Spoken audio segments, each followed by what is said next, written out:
Hey, what's up guys? Gons here for the Face Like the Sun YouTube channel. This is Cern Watch 2015. First off, on April 5th, 2015, Cern published an article, Proton Beams are back in the Large Hadron Collider. They are preparing to capture the beam because only a captured beam can be accelerated, and then they can start collisions in May. So that's where we're at with the Large Hadron Collider. But I wanted to bring to your attention a couple different things here. First off, the worldwide LHC computing grid. This is a global computing grid. If you go to their website, you see a chart here for the transfer throughput, and it tells you where the data is coming from, either from Alice, Atlas, CMS, or LHCb. And it says here, the worldwide LHC computing grid project is a global collaboration of more than 170 computing centers in 40 countries, linking up national and international grid infrastructures. And what's interesting to note, if you go to their public website, it tells us that this is a key tool to study physics, to have global collaboration, and to enable discovery.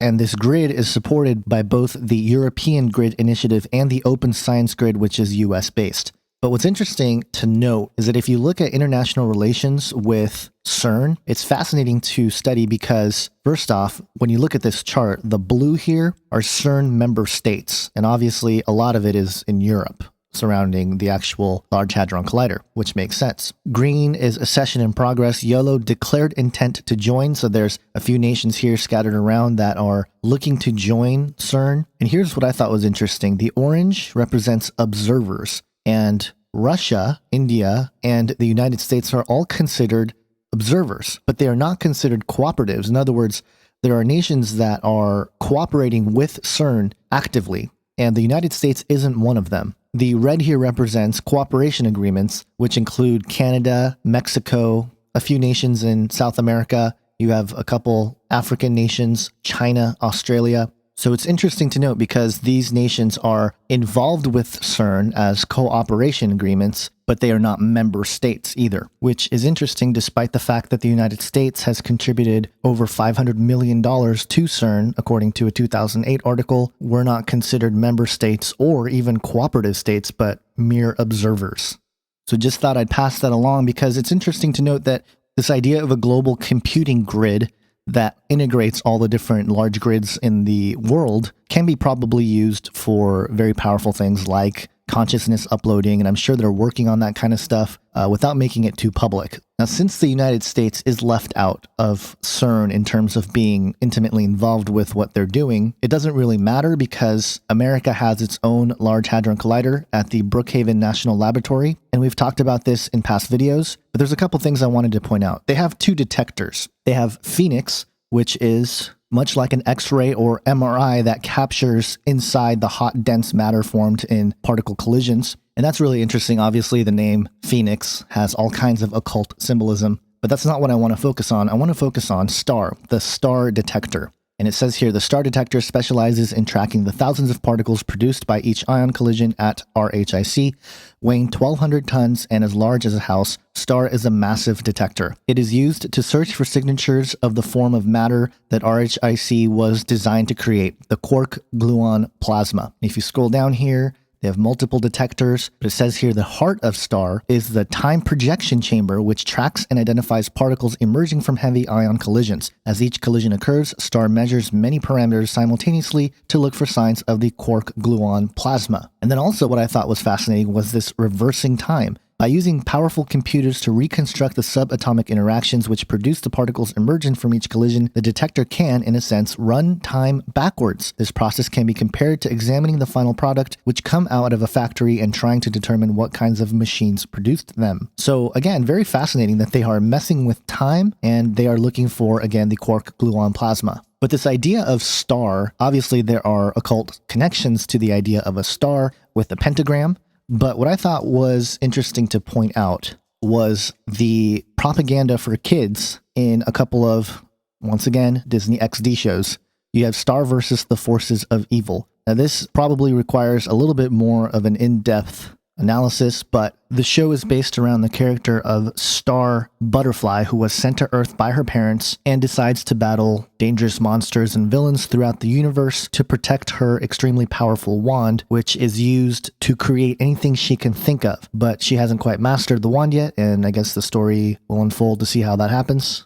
And here you have the opening song animation for the show. Now, what I find interesting is that once Star goes through the portal and comes to Earth, she is wearing the devil horns. And where have we seen the devil horns recently? Of course, the Grammy Awards with Highway to Hell being played by AC/DC and the entire crowd wearing devil horns. And the other part of it that's really strange is this severed head of a unicorn that is best friends with Star here. And I found it interesting because there's this Hindu horse-headed avatar of Lord Vishnu in Sanskrit called Hayagriva. And here's a picture of Hayagriva, blue with a horse head. And here we go. We have a character that has blue skin, and of course it's a unicorn, and it is described as a floating unicorn head princess from the dimension of Uni, who is Star's best friend. And she usually gives bad advice to Star, hinting that she is the cause of Star's behavior. So very interesting. You have a character that is an influencer of Star.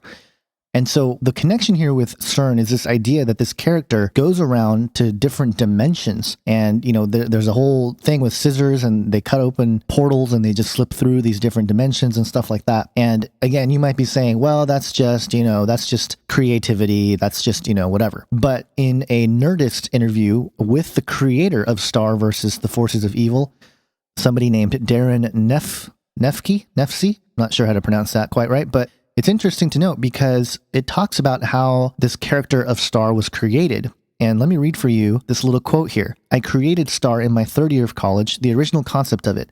And of course, it's changed and morphed over time, but she's always been who she is. And I was obsessed with Sailor Moon when I was a kid. I really didn't want anything more than to be a magical Sailor Moon type character. And I kept thinking I would come home and my cat would start talking.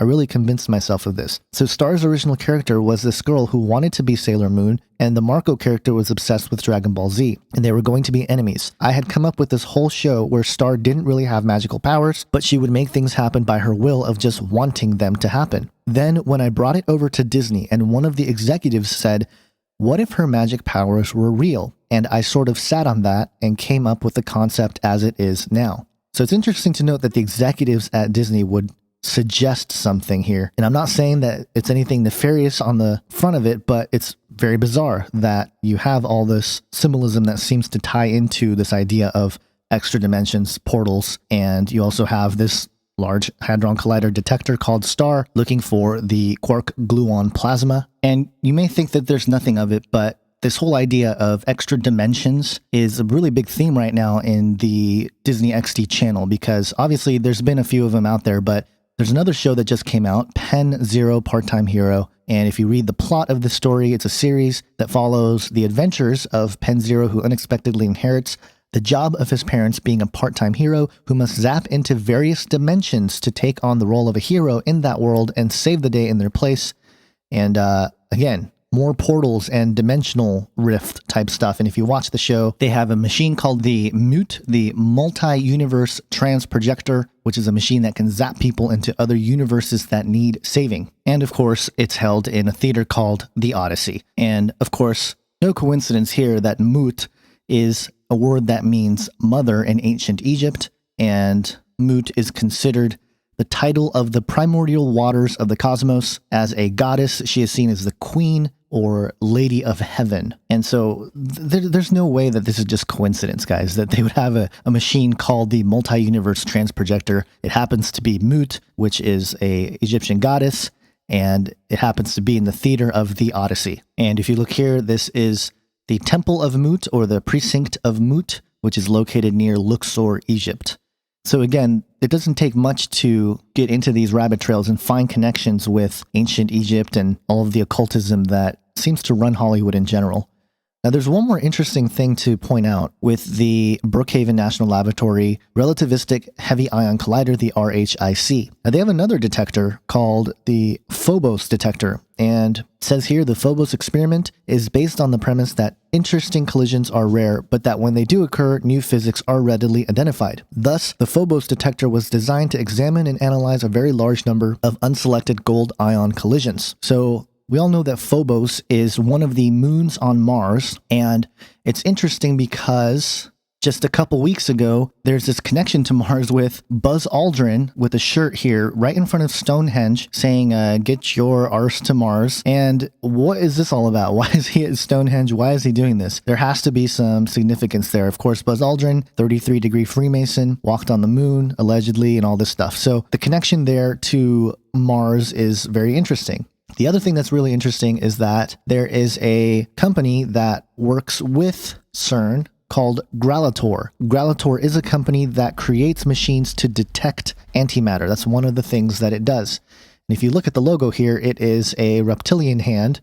And of course, that comes because the fossils of the Gralator are these 3-fingered dinosaur foot tracks that you can see here. But it's fascinating to think that they have this connection to the reptilian. So a lot of rabbit trails here in different directions, but I thought I'd share some of the dot connection happening in my mind anyway, and maybe there's nothing, maybe there's something, but I thought I'd share them anyway because I think it's strange that there is this theme of dimensions with a lot of these shows on Disney XD that is being pushed to kids, and I think this is on purpose. So let me know your thoughts, and maybe you have some more insight into some of the information that I shared here. I can't connect all the dots, but I know you guys can. So let me know what you guys think in the comment section.